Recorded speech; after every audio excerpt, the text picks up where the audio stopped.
नमस्कार। मुद्दा तो है, मैं आपका स्वागत है। मैं हूं आपके साथ ब्रजेश चौकसी। आज बात फिर आपदा में सियासत की। कोरोना की तीसरी लहर ने दस्तक दे दी है। देश भर में रोजाना 30,000 से अधिक मामले सामने आने लगे। मध्य प्रदेश में भी कोरोना का संक्रमण लगातार बढ़ता जा रहा है। कोरोना के केस 3 दिन में ही डबल हो गए हैं। कोरोना के बढ़ते मामलों के चलते राज्य सरकार चिंतित है, लोगों से गाइडलाइन के पालन की अपील कर रही है, साथ ही बिना मास्क वालों से जुर्माना वसूलने का भी आदेश दे दिया है। तो दूसरी तरफ मेले और बड़े आयोजनों को मंजूरी भी दी जा रही है। इधर बीजेपी और संघ ने एक बार फिर स्वास्थ्य स्वयंसेवक सक्रिय करने की तैयारी कर ली, जिसे लेकर कांग्रेस ने तंज कसा है। बीजेपी और संघ की इस तैयारी को लेकर कई सवाल खड़े हो रहे हैं। क्या इसे आपदा में अवसर तलाशने की कोशिश कहा जाए, या संघ फिर अपने सेवा भाव के तहत ही कार्य कर रहा है? और यदि प्रदेश सरकार इतनी ही चिंतित है तो फिर सार्वजनिक आयोजन और मेलों पर रोक क्यों नहीं लगाई जा रही? ऐसे ही कुछ सवालों पर चर्चा करेंगे, लेकिन पहले देखिए ये रिपोर्ट।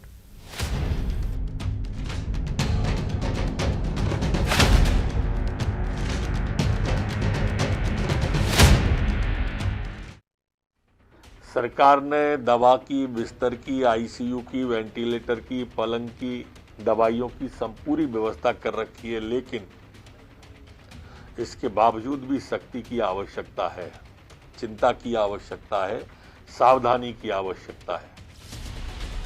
मध्य प्रदेश में एक बार फिर कोरोना महामारी डराने लगी है। प्रदेश में कोविड मरीजों की संख्या एक बार फिर रफ्तार पकड़ती नजर आ रही है। राजधानी भोपाल और इंदौर कोरोना के हॉटस्पॉट बनते नजर आ रहे हैं। राज्य सरकार इसे कोरोना की तीसरी रफ्तार बता रही है और लोगों से कोरोना गाइडलाइन का पालन करने की अपील कर रही है। तो संघ और बीजेपी कोरोना की संभावित तीसरी लहर से निपटने के लिए तैयार किए गए 1.5 लाख से अधिक स्वास्थ्य स्वयंसेवकों को प्रदेश भर में सक्रिय करने की तैयारी कर रही है। इस संबंध में सोमवार को पार्टी के राष्ट्रीय सह संगठन महामंत्री शिव प्रकाश ने स्वास्थ्य स्वयंसेवक अभियान के प्रदेश व जिलों की समितियों से वर्चुअली संवाद किया। इस दौरान शिव प्रकाश ने कहा कि जिस प्रकार से केंद्र और राज्य सरकार कोरोना से निपटने के लिए तैयारी कर रही हैं, भाजपा कार्यकर्ता और स्वास्थ्य स्वयंसेवक भी उसी तरह अपने सामाजिक दायित्वों को निभाते हुए तैयारियों में जुटें और जिन लोगों का वैक्सीनेशन नहीं हुआ है उन्हें वैक्सीनेशन के लिए प्रेरित करें। स्वास्थ्य स्वयंसेवक अभियान की बैठक को लेकर क्या कहना है बीजेपी नेताओं का, आइए आपको सुनाते हैं। अब बूथ लेवल समझा रहे हैं, हम लोग समझा रहे हैं। तो क्या लोगों को जोड़ने की तैयारी भी ये जिसको आप लोग जैसा समझे, पर हम तो अच्छे के लिए जा रहे हैं और बूथ लेवल तक भारतीय जनता पार्टी की संरचना है तो उसका लाभ तो हमको मिलेगा ना। बीजेपी और संघ ने कोरोना की पहली और दूसरी लहर में भी बढ़ चढ़कर लोगों की मदद की थी। हालांकि तीसरी लहर के दौरान स्वास्थ्य स्वयंसेवकों की बैठक को लेकर सियासत शुरू हो चुकी है। कांग्रेस इसे आपदा में अवसर तलाशने की कोशिश बता रही है। कांग्रेस का कहना है कि कोरोना के बहाने बीजेपी और संघ लोगों के बीच पहुंचने की कोशिश कर रही है ताकि आगामी चुनाव में उससे फायदा मिल सके, लेकिन बीजेपी को इससे कोई फायदा नहीं होने वाला। पिछली पहली और दूसरी लहर में भी इसी तरह की ड्यूटियां लगाई गई थी और बाद में पता ये चला कि जो अवसर को, त्रासदी को अवसर बनाने का जो आह्वान किया गया था, उसमें भारतीय जनता पार्टी के कार्यकर्ता जो है त्रासदी को अवसर बनाने में जुट गए थे। कार्यकर्ताओं ने बिस्तर बेचे, अस्पतालों में दवाइयाँ बेची, दवाइयाँ चोरी हुई, दुनिया भर के काम जो है हो चुके हैं। तो अब भगवान ही बचाए इस तरह की सेवा से।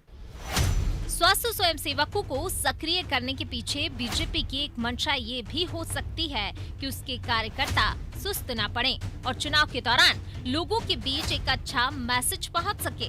बहरहाल स्वास्थ्य स्वयंसेवकों का सक्रिय होना राजनीति है या फिर समाज सेवा, ये तो वक्त के साथ पता चलेगा। लेकिन जिस रफ्तार से कोरोना के केस बढ़ रहे हैं वह खतरनाक है और लोगों को जागरूक होना बेहद जरूरी है। अन्यथा वो दिन दूर नहीं कि जब एक बार फिर भयभीत करने वाला मंजर नजरों के सामने नजर आए। ब्यूरो रिपोर्ट, अनादि टीवी।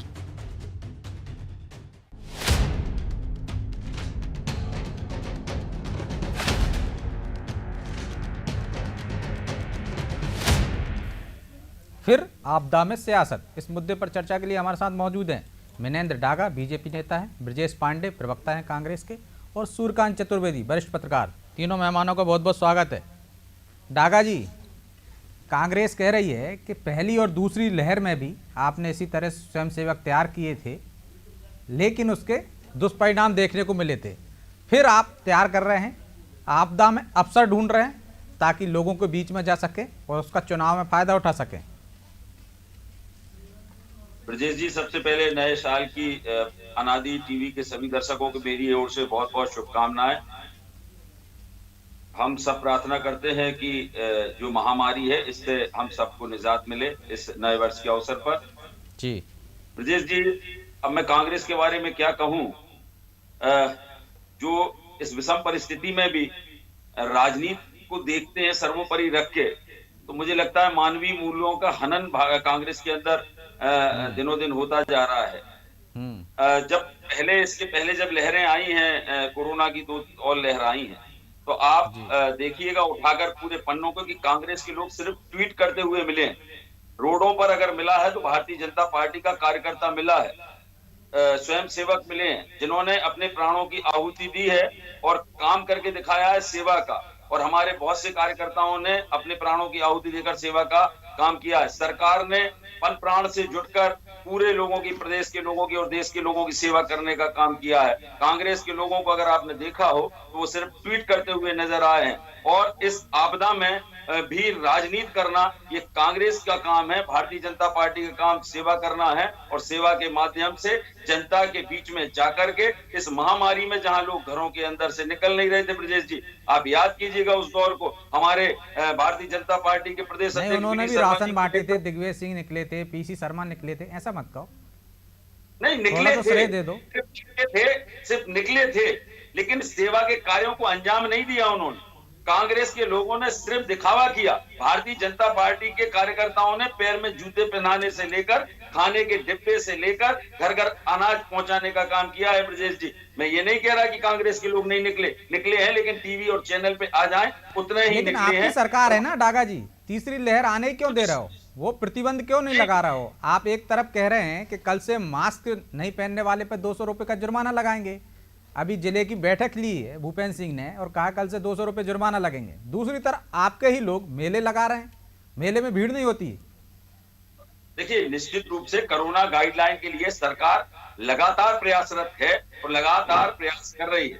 ऐसा नहीं है कि कांग्रेस के भारतीय जनता पार्टी की सरकार में बैठे लोग शांत बैठे, लेकिन कहीं ना कहीं आम लोगों ने भी जिस तरीके से आज कोरोना गाइडलाइन को दरकिनार किया है, तो अगर सरकार थोड़ा सा राहत सरकार ने दी थी कि अब कोरोना अभी ठीक है, लेकिन राहत के साथ में ये भी निवेदन बार बार किया है कि आप कोरोना गाइडलाइन का पालन कीजिए। कोई भी अनुमति दी गई है तो कोरोना गाइडलाइन के तहत दी गई, उसके बाद भी अगर कई जगह वो गाइडलाइन को तोड़ा गया है तो उनको समझाइश दी गई है।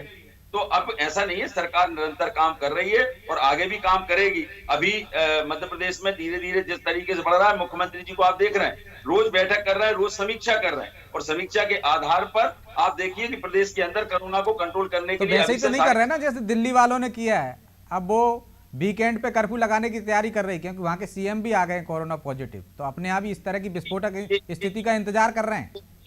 ये पार्टी देख के और नेता देख के नहीं आती है, ये किसी के ऊपर भी, ये इसमें ना पत्रकार अछूता है, ना राजनीतिक अछूता है, और ना ही कोई सामान्य वर्ग का व्यक्ति अछूता है। ये ब्रजेश जी एक ऐसी आपदा है, ये आपदा है, ये किसी के ऊपर भी आ सकती है। मैं तो ईश्वर से प्रार्थना करता हूं कि इस आपदा से हम सब मिलकर, इसमें आप भी सहभागी हैं, सरकार भी सहभागी है और कांग्रेस के हमारे विपक्ष के लोग भी सहभागी हैं। मैं तो निवेदन करूंगा कि हम साथ मिलकर इस लड़ाई को हमें लड़ना होगा और हमें इस लड़ाई से बाहर निकलना होगा। ठीक है सूर्यकांत जी, स्वास्थ्य स्वयंसेवकों को तैयार कर रही है बीजेपी और संघ ताकि तीसरी लहर से निपटाया जा सके, लेकिन कांग्रेस में उसको दिख रहा है कि सियासत कर रहे हैं, तीसरी लहर के बहाने लोगों के बीच में जाना चाहते हैं ताकि चुनाव में फायदा लगे। आपको क्या लगता है इस पे, और क्या आपको लगता है कि पर्याप्त इंतजाम है सरकार की तरफ से?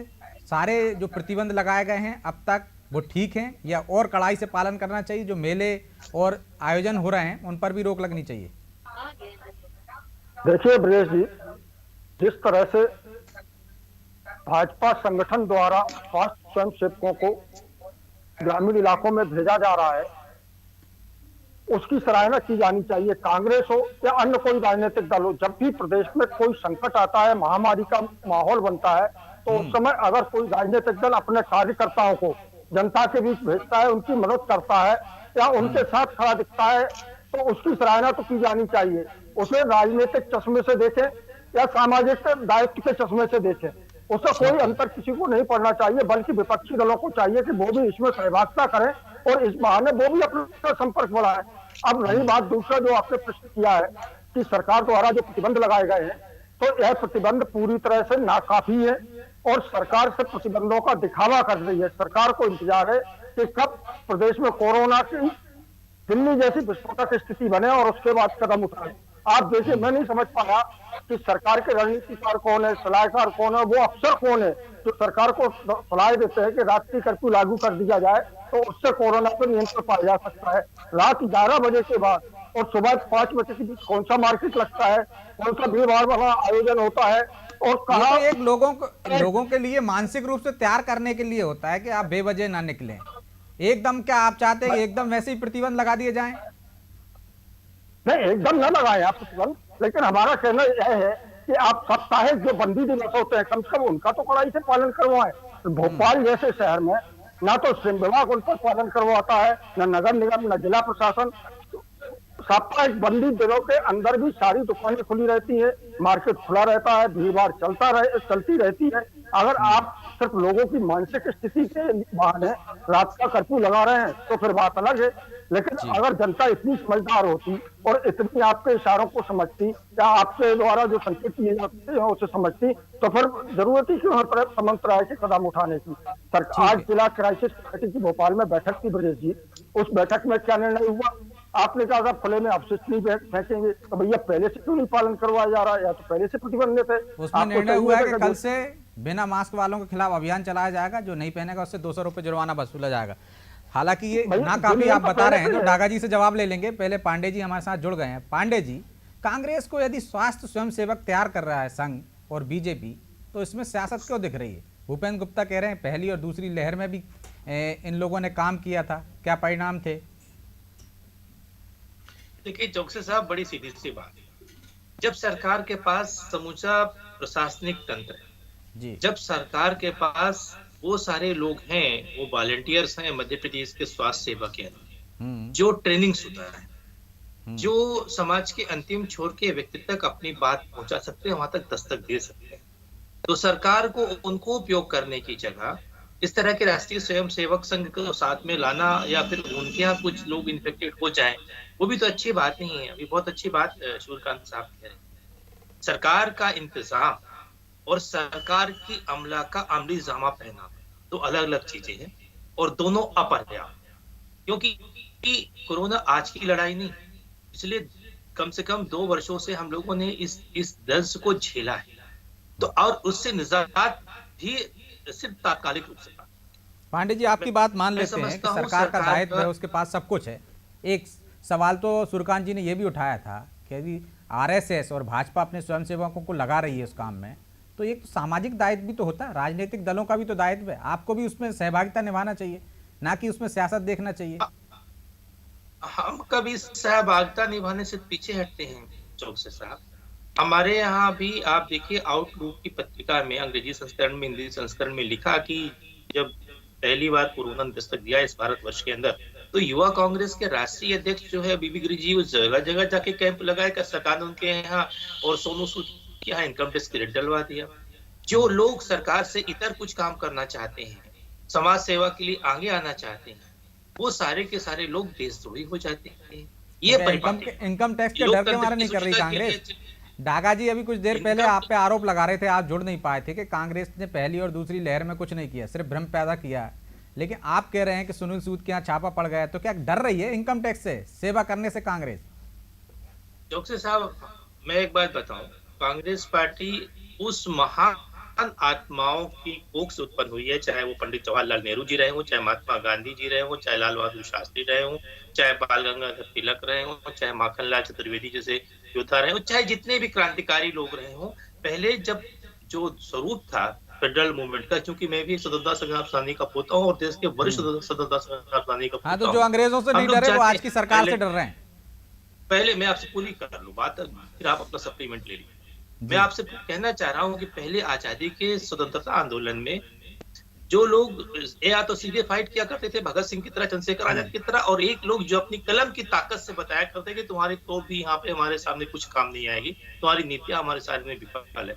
महात्मा गांधी जी ने देश में से आचार अखबार निकाले, तो इस चीज को ध्यान रखना चाहिए। और महात्मा गांधी जी का जो अखबार था यंग इंडिया, उसमें विज्ञापन नहीं छपते। क्यों नहीं छपते? तो उसका कारण भी सिर्फ यही था कि उनकी एक सोच थी कि ये अखबार हमारा अंतिम छोर के व्यक्ति तक पहुंचे और जाने कि हम लोग क्रांति के लिए कर क्या। इनसे कुछ नहीं डरती है, ना आईडी के छापे से डरती है, ना सीबीआई से डरती है, कुछ नहीं डरती है। अगर कुछ डरती है तो हमारे यहाँ के जितने भी योद्धा हैं वो लोग आगे नहीं आते। प्रियंका जी ने जिस तरह से कोरोना के टाइम में यूपी में बसें प्रभावित कराया, लोगों को प्रोवाइड कराया, लोगों तक पहुंची, लोग अपने घर तक पहुंच पाए, मजदूर तबके के लोग। सरकार की नीतियां और सरकार की व्यवस्था में लोच है, सरकार का होमवर्क अधूरा है। क्राइसिस मैनेजमेंट कमेटी की बैठक में मैं भी बैठा हुआ था, किसी ने मुख्यमंत्री जी को आंकड़ा दे दिया, कहा साहब पिछली बार एक बैठक में एक नर्स ने जो है 1800 टीके लगा दिया एक दिन में। मुख्यमंत्री जी भी अवाक थे, मैंने उनको तत्काल माइक ऑन किया और हमने कहा मुख्यमंत्री जी 1800 टीके कैसे लग जाएंगे एक दिन में 10 से 5 के बीच में? तो मुख्यमंत्री ने कहा भाई इसको फिगर को ठीक करो। तो ये जो भी लोग हैं, अच्छा चूंकि मध्य प्रदेश के अंदर वो पहले मुख्यमंत्री साबित हो रहे हैं माननीय शिवराज सिंह जी, जिनका प्रशासन के अंदर दबाव नहीं है, प्रशासन के लोग इनसे डरते नहीं है। जिन्होंने अर्जुन सिंह का कार्यकाल देखा हो या जिन्होंने दिग्विजय सिंह का कार्यकाल देखा हो, जिन्होंने कांग्रेस के नेताओं का कार्यकाल देखा, उन्हें पता है कि अगर प्रशासनिक लोग काम नहीं करते तो कैसे ठीक किया जाता, ये जानते थे। क्योंकि इनको संविधान पता था भारत का, इनको पता था कि लेजिस्लेटिव के पास पावर्स क्या है। तो ये सब चीजें इनके अंदर है नहीं। वो सोचते हैं कि हम बच्चों के सामने झूठी बातें करके कि मामा है तुम्हारे लिए टिफिन लेके आए, तुम्हारे लिए लेमन जूस लेके आए, ये सब समय खत्म हो गया। कोरोना की लड़ाई में हम सबको मिलकर लड़ना पड़ेगा। जोगसे साहब वो तो मिलकर लड़ने के लिए तैयार हैं, लेकिन आपको प्रशासन तंत्र पर आपकी सरकार की पकड़ नहीं है, गलत आंकड़े पेश कर दिए जाते हैं। ब्रजेश जी, मैं बहुत हमारे जो काबिल दोस्त हैं जिन्होंने जो आरोप लगाए, तो अगर दिग्विजय सिंह जी ने बहुत काम किया होता तो मध्य प्रदेश में कांग्रेस का बंटाढार नहीं होता कि आज तक लौट नहीं पा रही है कांग्रेस। यही सेवा थी उनकी। लौट के आई थी बीच में, आपने कहा रहने दिया? आई थी, फुल फ्लैश नहीं आई थी, वो भी अल्पमत की सरकार थी, पूर्ण बहुमत की सरकार नहीं थी वो, तो वो भी सहयोग से सरकार बनी थी, पहली बात। दूसरी बात, जिस तरीके से हमारे काबिल दोस्त ने जो कहा है कि कोई भी काम नहीं हुआ, कभी कोई आंकड़े अगर गलत आए तो मुख्यमंत्री जी ने तत्काल उनको सुधारने का प्रयास किया है, जो वो खुद स्वयं बता रहे हैं कि उन्होंने सुधारने का प्रयास किया है। और आप ये मानते हैं आज जो टीकाकरण हो रहा है, सबसे ज्यादा पूरे देश में टीकाकरण बच्चों का आज मध्य प्रदेश में हुआ है, तो क्या ये वैसे ही हो गया? अच्छा, दूसरी बात, जो मध्य प्रदेश के ऊपर ये इतना फोकस कर रहे हैं, मैं कहूंगा कि छत्तीसगढ़ में पेशेंट नहीं निकल रहे हैं। छत्तीसगढ़ में तो वहां भारतीय जनता पार्टी की सरकार नहीं है, राजस्थान में क्या? मैं ये इसको राजनीति के चश्मे से नहीं देखना चाहता।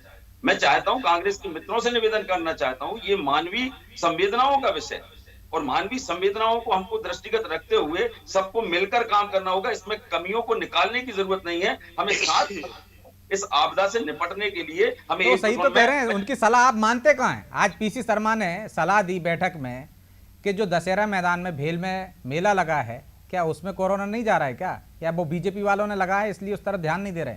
या कोई ऐसा मंत्र हो तो हमको ही बता दीजिए, दर्शकों को भी बता दीजिए कि भाजपा वाले जो कार्यक्रम करते हैं कोई मंत्र पढ़ लेते हैं तो इसके बाद वहां कोरोना भटकता भी नहीं है। नहीं, क्या आप छत्तीसगढ़ के अंदर क्या कुछ नहीं हो रहा है? देखिए, धीरे धीरे सरकारें भी चाहती थी कि धीरे धीरे कर्फ्यू में धीरे धीरे ढील दी जाए, क्योंकि आर्थिक स्थिति के मोर्चे को भी देखना है। जब कोरोना सामान्य हुआ तो धीरे धीरे ही ढील दी गई। जब ढील नहीं दी गई तो कांग्रेस चिल्लाती थी कि व्यापारी के साथ ऐसा हो रहा है, आम लोगों के साथ वैसा हो रहा है। तो धीरे धीरे छूट दी गई है, एक साथ छूट ब्रजेश जी नहीं दी गई, क्योंकि सामान्य स्थिति हो गई थी। अब फिर से स्थिति जो है कुछ लग रहा है कि परिवर्तन हो रहा है, तो फिर से सरकार ने अपने कदमों को सख्त किया है। तो इसमें मुझे लगता है कि कांग्रेस को सपोर्ट करना चाहिए। ये स्थिति छत्तीसगढ़ और यही स्थिति राजस्थान में भी, तो उसके बारे में बताया कि वहां पे ये सब काम नहीं हो रहे। वहां पे क्या खोला नहीं गया राजस्थान में? क्या छत्तीसगढ़ में सब? मैं अभी छत्तीसगढ़ से लौटा हूँ। आज छत्तीसगढ़ में विस्फोट हुआ, सीआरपीएफ के जवान निकले 38 एक साथ। फिर ये बात विवाद का नहीं है, ये बात मानवीय संवेदनाओं का है। ये समझना होगा मेरे काबिल दोस्त को कि मैं छत्तीसगढ़ पे आरोप लगाने लगूं। पांडे जी जवाब देना चाह रहे हैं। पांडे जी, यदि वो प्रतिबंध लगाते हैं एक साथ तो दिक्कत है, कर्फ्यू लगाते हैं तो दिक्कत है, और धीरे धीरे यदि कड़ाई करते हैं तो भी उसमें दिक्कत है। खामियां कहाँ हैं? इसी तरह से तो हम छत्तीसगढ़ में देख रहे हैं, इसी तरह से हम दिल्ली में देख रहे हैं, बिहार में देख रहे हैं कि धीरे धीरे तो प्रतिबंध लगेगा। व्यवस्था तो एक जैसी चलती है सब जगह। चौकसे साहब, मैं अपने भारतीय जनता पार्टी के काबिल प्रवक्ता की बात का क्रमवार उत्तर देना चाहूंगा। पहली बात तो मैं कहना चाहूंगा, कम से कम आप रामायण की उस चौपाई को याद करिए, जिस चौपाई में साफ तौर से लिखा है कि मत कीरित कत भूल भुलाई, जब जेहि जतन जहां जेहि पाई, सो जानव सत्संग प्रभावु, लोकहु वेद न आनु पाऊ। आपने कांग्रेस पे दोषारोपण कर दिया, हमने उसको सुन लिया। आप कह रहे हैं, आपको ध्यान होगा, अर्जुन सिंह जी मध्य प्रदेश के मुख्यमंत्री हुआ करते हैं। एक विंध्य क्षेत्र के अंदर की सीमेंट फैक्ट्री जो है, उसको अपना लाइसेंस लगाना था सीमेंट फैक्ट्री, सीमेंट को लेकर। वो फाइल अर्जुन सिंह जी के पास गई। अर्जुन सिंह जी ने देखा, पूछा अपने प्रिंसिपल सेक्रेटरी से, सब ठीक है? उसने कहा सब ठीक है साहब। बाद में जब स्थानीय लोगों ने शिकायत किया कि साहब जो सीमेंट बन रही है, उस सीमेंट की गुणवत्ता की जांच कराई जाए, और अर्जुन सिंह जी ने उस फाइल को दोबारा मंगाया। पहले तो उन्होंने लिख दिया था अप्रूव, जब दोबारा मंगाया लिख दिया नॉट अप्रूव, और उस सीमेंट फैक्ट्री को कभी भी सीमेंट का कारखाना लगाने का यहाँ पर काम नहीं था। मैं उसका नाम नहीं लेना चाहूंगा, महत्वपूर्ण चैनल में बैठा हूँ। दूसरी बात, दिग्विजय सिंह के टाइम में आपने सुभाष यादव जी की दखल देखी होगी। 350 लोगों को, सब इंजीनियर को सस्पेंड कर दिया उन्होंने, जब उनके पास इरिगेशन विभाग आया। सारे नेता मंत्री गिड़ाने लगे, मुख्यमंत्री से कहने लगे। उन्होंने कहा नहीं, गलत हुआ है, ये लोग भ्रष्टाचार में लिप्त, मैं बहाल नहीं करूँ, कोर्ट से आप बहाली ले लो। प्रदेश के मुख्यमंत्री की, प्रदेश के मुखिया की, जनता के बीच इच्छा भी होनी चाहिए, और इस चीज को सूर्यकांत जी बताएंगे। जो ब्यूरोक्रेसी का और जो कमलनाथ जी की सरकार में भी एक उदाहरण है कि जीतू पटवारी ने कह दिया था कि बिना रिश्वत दिए कोई पटवारी काम नहीं करता, तो उनको माफी मांगना पड़ी थी। सारे पटवारी हड़ताल पे चले गए थे। किसने क्या कहा था उस पर भी मैं उस बात में, मामले में भी मैं आपको बता दूंगा सारी बातें। मैं आपसे कहना चाह रहा हूं कि ये डेमोक्रेसी के अंदर जब तक आप किसी भी राजनेता की, एक अच्छा राजनेता वही होता है जो कुशल प्रशासक हो, चाणक्य ने कहा था। जब तक आपकी बात जनता के बीच धमक न जाएगी कि अगर मैं सही काम नहीं करूंगा, अधिकारियों के बीच धमक नहीं जाएगी, तो हमारा मुख्यमंत्री हमारे खिलाफ कार्रवाई भी कर सकता है। 59 मैराथन बैठक लेने से कुछ नहीं। अच्छा पांडे जी, एक सवाल कर सकता हूं? जनता की इसका इम्प्लीमेंटेशन होना चाहिए, और वो इम्प्लीमेंटेशन जब तक नहीं होगा तब तक इस लोकतंत्र की सुरक्षा स्थापित नहीं हो सकती। ठीक है, अब सवाल की बात मान ली मैंने। एक सवाल कर सकता हूं? आप कह रहे हैं कि प्रशासन क्षमता नहीं है सीएम में। आप बताइए, अर्जुन सिंह जी जो लागू करना चाहते थे कमिश्नर सिस्टम, दिग्विजय सिंह लागू करना चाहते थे, वही ये शिवराज जी भी करना चाहते थे और कमलनाथ जी भी करना चाहते थे। 1 महीने के अंदर लागू हुआ कि नहीं? और कैसे इच्छा शक्ति दिखाई जाए, प्रशासन तंत्र को कैसे और कसावट लाई जाए? आश्चर्य चौकसे साहब, आप मध्य प्रदेश के बड़े विद्वान एंकरों में गिने जाते हैं। विकास एक दिन की चीज नहीं होती है, विकास क्रमशः हुआ करता है। अटल बिहारी वाजपेयी जी ने एक बहुत अच्छी कविता कही है, उस कविता का मैं भी उदाहरण आपको दिए देता हूँ। लेकिन इसको पहले मैं आपको बता दूं कि एक दिन के अंदर अगर आप विकास की गंगा बहाने की सोचेंगे कि विकास हम कर लेंगे या विकास हम दिखा देंगे, एक दिन तो होता ही नहीं है। इसलिए तो सरकारें पंचवर्षीय योजना बनाती हैं, 10 साल की योजना बनाती हैं, अगले 20 साल की योजनाएं बनाती हैं। हमारी हम पहले हम उस पंक्ति को कहते हैं, जो उन्होंने जागा जी बीच में देखिए, मैं आपके में नहीं बोला। अटल जी ने पार्लियामेंट में इस कविता को जब बोला था, सब लोग सुन रहे थे। और आप उस दौर को भी याद रखिए कि जब नरसिंह राव जी के पास विदेश मंत्री होते हुए अटल जी को उन्होंने भेजा था कि क्योंकि वो अच्छी तरीके से भारत का पक्ष रख सकते हैं। उन्होंने कहा था, अटल जी ने, देश के महान कवि ने, देश के पूर्व प्रधानमंत्री ने, कि समर शेष है जनगंगा को खुलकर लहराने दो, शिखरों को डूबने और मुक्तों को बहजाने दो, पथरीली ऊंची जमीन है तो उसको तोड़ेंगे, समतल पीटे बिना समर की भूमि नहीं छोड़ेंगे। इस पंक्ति को मैं यहाँ से उद्धृत करना चाह रहा हूँ कि विकास एक दिन की प्रक्रिया नहीं होती है, क्रमशः गुणात्मक रूप से विकास होता है। आपको पता है, जब इस देश के अंदर एक सुई नहीं बनती थी, तब हमारे यहाँ के लोग मिसाइल बना लिए थे, और हम लोग नासा से आप ये कहना चाह रहे हैं, जो मेरा सवाल था उस पर, कि शुरुआत अर्जुन सिंह जी ने की थी और मूर्ति रूप इनने दे दिया। देखिए किसने किया ये बात नहीं कह रहा हूँ मैं आपसे कहना चाह रहा हूँ जो वो कर सकते थे उन्होंने। ये तो सब मानते हैं कि विकास एक दिन की बात नहीं है, ये तो सतत निरंतर चलने वाली प्रक्रिया है। सूर्यकांत जी, मुख्यमंत्री अच्छा करना चाहते हैं, अच्छा करें। सूर्यकांत जी, क्या राजनीतिक दलों को, चाहे वो भाजपा हो या कांग्रेस हो, इनको दूसरों को उपदेश देने से पहले खुद को भी अमल में लाना चाहिए? यदि कोरोना एक त्रासदी है तो उस पर पहले क्या खुद कर सकते हैं, इसके बाद दूसरों पर आरोप लगाने चाहिए? सब समय नहीं है, 30 सेकंड में जवाब दीजिएगा। निश्चित रूप से विदेशी, आपने सही कहा है कि जो आदमी सुझाव देता है या आरोप प्रत्यारोप करता है, पहले उसे उस चीज पर अमल करना चाहिए। राजनीतिक दलों की बातें तो आप भूल जाएं।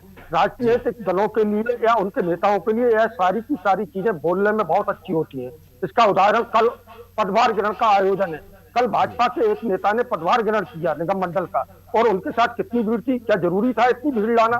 वो भी जब प्रदेश में लगातार एकदम तेजी से कोरोना के मामले सामने आ रहे हैं, लेकिन कुछ नहीं हो उसमें। आधे लोग मास्क लगाए थे, आधे लोग मास्क नहीं लगाए थे। तो अरे भाई, कोई जरूरी अवसर हो तब तो आप भीड़ जुटाइए, लेकिन जब अवसर ना हो जरूरी तो भीड़ लाने की क्या जरूरत है? सही है। नियम कायदे का सिर्फ आम लोगों के लिए ही क्या, सबके लिए एक जैसे लागू होना चाहिए। बहरहाल समय इजाजत नहीं देता, इसलिए आप तीनों मेहमानों का बहुत बहुत शुक्रिया। तो राजनीतिक दल चाहे भाजपा हो या कांग्रेस, उनको देखना होगा कि कोरोना की तीसरी लहर आ रही है।